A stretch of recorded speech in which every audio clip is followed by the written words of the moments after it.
Rejection and how to handle it. Life is about going for things. And when we do, rejection is always a possibility. Big or small, rejection affects us all. Rejection doesn't have to be about the big stuff like not getting into your top college, not making the team, or not getting asked to prom. Everyday situations can lead to feelings of rejection, too, like if your joke didn't get a laugh, if no one remembered to save you a seat at the lunch table, or if the person you really like talks to everyone but you. Feeling rejected is the opposite of feeling accepted. But being rejected, and we all will be at times, doesn't mean someone isn't liked, valued, or important.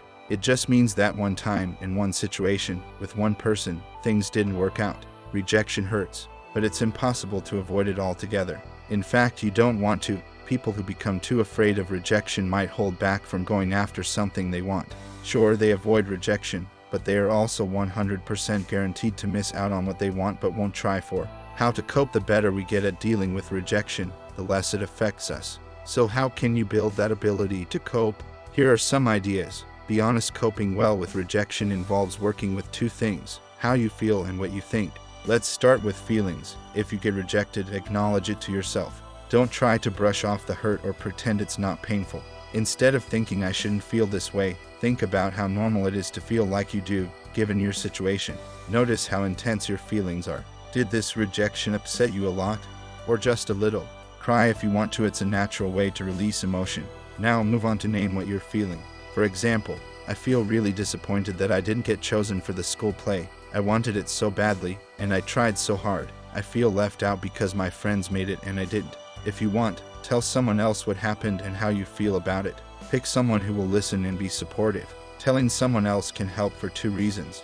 1. It can be reassuring to know that someone understands what you're going through and how it feels. 2. It forces you to put your feelings into words. Whether you decide to share your feelings with someone else or simply think about them yourself, acknowledging feelings can help you move beyond painful emotions. Be positive when you're dealing with a painful emotion like rejection. It's easy to get caught up in the bad feeling, but dwelling on the negative stuff can feel like living the experience over and over again. Not only does it keep hurting, it becomes harder to get past the rejection. So admit how you feel, but don't dwell on it. Avoid talking or thinking about it nonstop. Why? Negative thinking influences our expectations and how we act. Getting stuck in a negative outlook might even bring about more rejection. It certainly doesn't inspire a person to try again. Examine your thought soundtrack now onto what you think. Consider how you're explaining the rejection to yourself. Are you being too hard on yourself? It's natural to wonder, why did this happen? When you give yourself an explanation, be careful to stick to the facts. Tell yourself, I got turned down for prom because the person didn't want to go with me. Don't tell yourself, I got turned down because I'm not attractive or I'm such a loser. These aren't facts. They are imagining a reason, reading too much into a situation. If put down thoughts like these start creeping into your mind, shut them down. Self-blaming or put down thinking can exaggerate our faults and lead us to believe stuff about ourselves that simply isn't true. This kind of thinking crowds out hope and a belief in ourselves, the very things we need to get past feeling bad and want to try again. If you start blaming yourself for the rejection or put yourself down, you can start believing you'll always be rejected.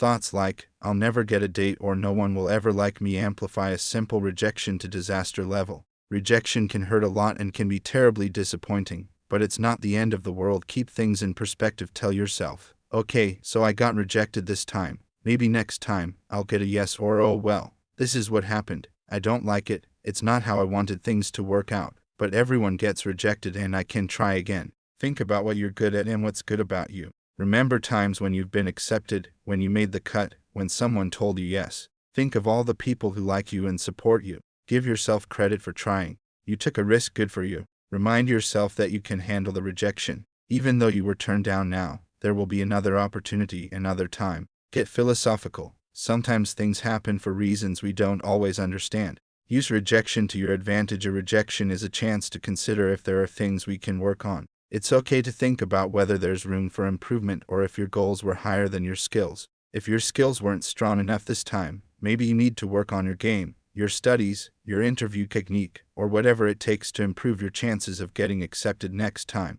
Use the rejection as an opportunity for self-improvement. Sometimes a rejection is a harsh reality check, but if you approach it right, it could help nudge you in a direction that turns out to be the perfect fit for your talents, personality, and all the really great things that make you who you are.